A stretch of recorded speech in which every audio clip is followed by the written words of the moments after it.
La parole est à monsieur Joël Giraud. Merci Madame la Présidente. Monsieur le ministre de l'Économie et des Finances, une fois n'est pas coutume, la France est à la proue de l'ouvrage européen concernant la régulation. Dans le précédent quinquennat, la France était parvenue à imposer la norme du reporting bancaire après avoir voté cette mesure en droit interne, tout comme elle œuvre à la mise en place d'une taxe européenne sur les transactions financières en ayant renforcé sa taxe interne qui aujourd'hui connaît un rendement satisfaisant. Je souhaite saluer votre engagement européen sur le dossier de la taxation des géants du numérique, répondant ainsi aux exigences légitimes de justice fiscale qui sont exprimées par les Français. À ce titre, vous avez présenté ce matin au Conseil des ministres un projet de loi créant une taxe sur les services numériques. Ces multinationales supportent un taux moyen d'imposition des bénéfices beaucoup plus faible que les entreprises traditionnelles, pouvant même être négatif à moins de 2,3 %. Un exemple, moins 1% en moyenne pour Amazon avec 10 milliards de dollars de bénéfices en 2018.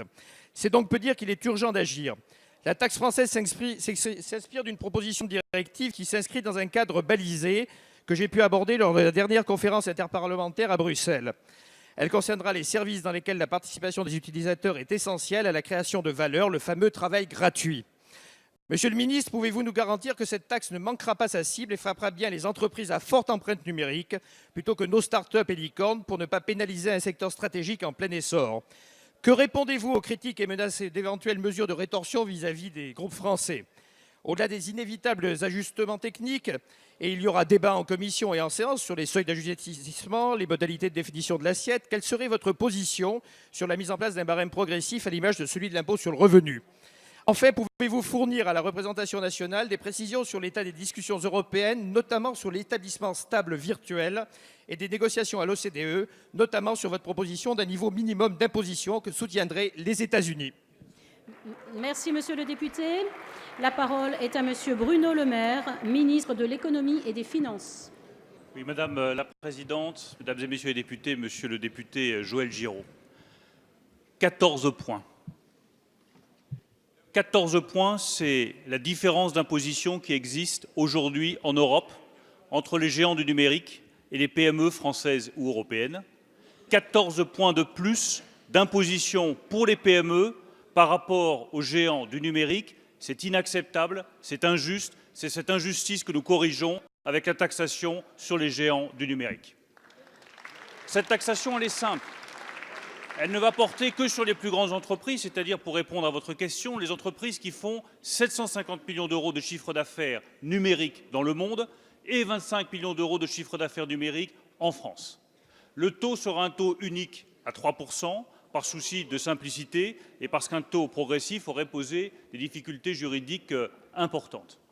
Cette taxation va rapporter 400 millions d'euros la première année et jusqu'à 650 millions d'euros à partir de 2022. Et la croissance des chiffres d'affaires des gens du numérique nous garantit des recettes qui vont aller croissant. Cette taxation des gens du numérique, c'est une question de justice.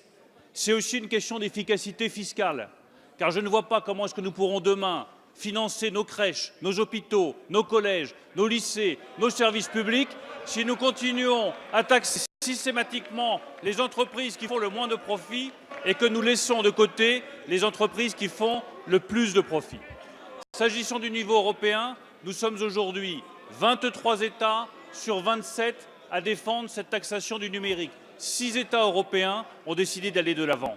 Et nous souhaitons désormais porter le combat au niveau de l'OCDE pour que d'ici la fin de l'année 2019, avec le soutien des États-Unis qui viennent de se prononcer pour, nous ayons une taxation internationale au niveau de l'OCDE des géants du numérique. Il est temps qu'au XXIe siècle, là où la valeur se fait sur les données, ce soit bien les données qui soient taxées et les plus grandes entreprises du numérique qui participent au financement des biens publics.